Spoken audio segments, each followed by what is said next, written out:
Jeshua and Yogananda. They both taught one powerful truth.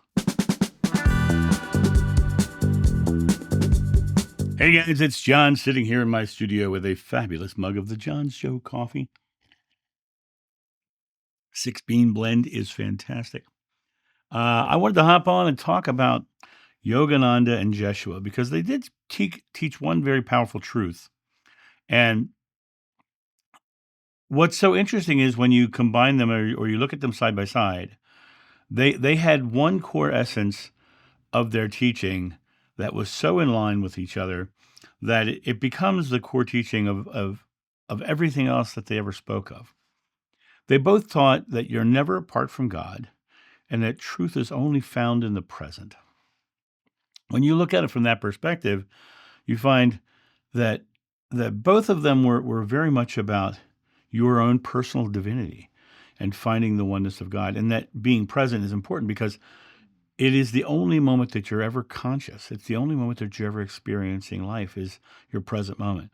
Your past is done. There's nothing back there you can change. And the future is just a place where you set goals for your next present moment.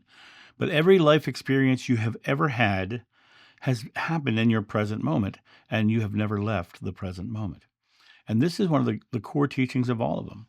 And people sit in the present moment and they start searching for God or searching for broader awareness of their spirituality or things of this nature.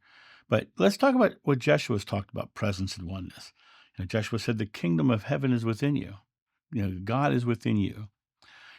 This is interpreted as kind of a present moment internal reality, not some future unobtainable paradise. It's God is within you here and now in this moment. He says, the Father and I are one in the book of John, good book, by the way. He said, the Father and I are one. It wasn't about being exclusive from God or having an external God. It was about the union of that consciousness. The Father and I are one. Within that oneness was this direct connection with Source, this loving God, this Abba, right? All throughout the New Testament, they're telling Jeshua stories of him pausing, him praying alone, being in the moment, and he was always listening and he was always modeling being firmly present in the moment. He always showed that there was this inner space. Be still and know that I am God. Within yourself is this complete divinity. And there was no emphasis on rituals or doctrines or dogmas. There was only love and the present moment connection, the here and now. When Yogananda talked about this, he talked about a message of divine presence as well. He said, be calmly active and actively calm. He emphasized a life of presence, being present, and attunement, putting yourself into that space of love, into that divinity within yourself. He taught self-realization.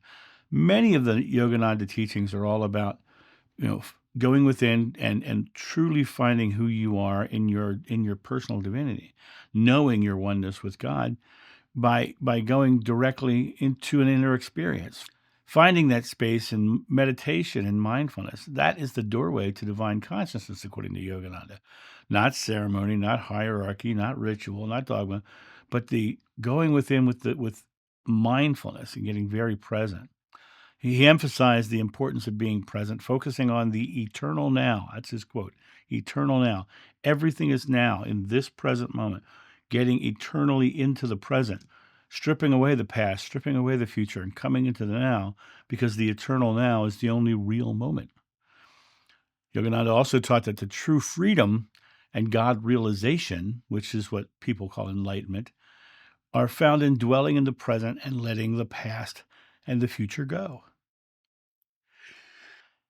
He said that this was achieved by concentrating inwardly on one's true self, which is beyond space and time. Space and time being this linear construct, well, if you're in the eternal moment, there is no linear time. So you're in an eternal moment.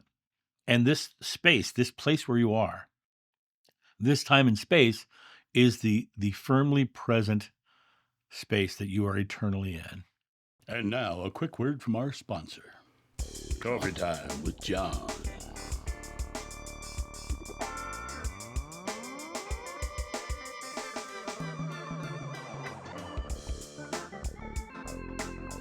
This channel runs off coffee, so get your coffee and tea at johnsjoe.com. When Yogananda talked about the eternal now, he spoke clearly about it being the present moment, and that is being the only place where God is found and where we can truly connect with the divine. That concept I spoke of letting go of the past and the future, he encouraged his students to release the grip of the past and the future, as he felt that these were only temporary states within the continuous flow of time. But they're temporary states coming into the experience, the past and the future. It's coming into your experience, and I love the use of the word flow of time. Time comes into your experience and out of your experience, but you are in the present moment experience.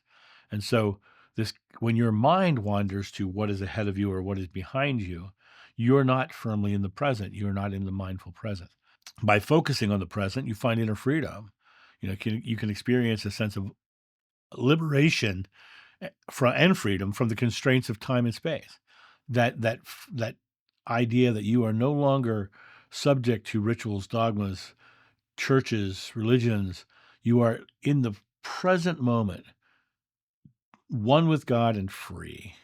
Yogananda believed that living in the present moment, one can experience God's presence and ultimately achieve what he called God realization, that enlightenment.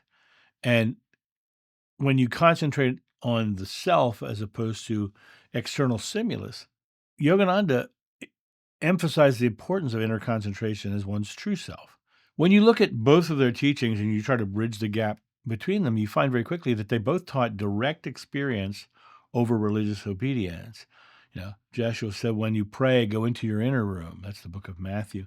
Yogananda says the soul loves to meditate. Both Jeshua and Yogananda rejected rigid systems of control and taught liberation through awareness. The central truth that they had was that love plus presence equals divine union. When you are present and living love and being love, then you are literally connecting into the divine union with you and God. So why does this matter today in a world full of distraction and division? Their unified message is more urgent than ever because of the fact that each one of us is the one who has to create the inner calm that creates the outer calm. You don't need a religion. You just need to be willing to be present and loving. And that's what they spoke of, is the concept, I am that I am. I am that I am. That I am that you choose to be loving creates a loving world around you. You already have access to the divine. They both said it. They both said that it's within you, and it's an inner journey. Meditation, loving awareness, and service to others are things that you can do that echo both of their teachings. Just simply be in the present loving and find that space where you have the ability to affect others in a positive, loving way. Be the change you want to see in the world, is what Gandhi said. You are not separate from God. That's what they both said. They both were very clear. You are one with this source. The kingdom is within you, the inner self. You don't have to chase a heaven that's ahead of you. It's within.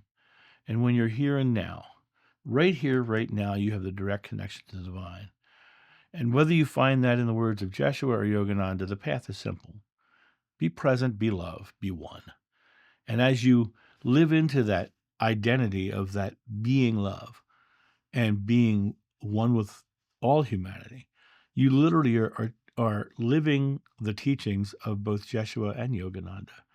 And don't focus on future ascensions or raptures or any of those things, because they have no relevance to the now. And the past is done. There's nothing back there that changes. So it has no relevance to the now unless you give it relevance to the now. Get very present, get very fearless, get very loving. And you have embodied the teachings of both Jeshua and Yogananda. And that's my thought on this. You guys have a great day. And I'll talk to you soon. See you. Bye.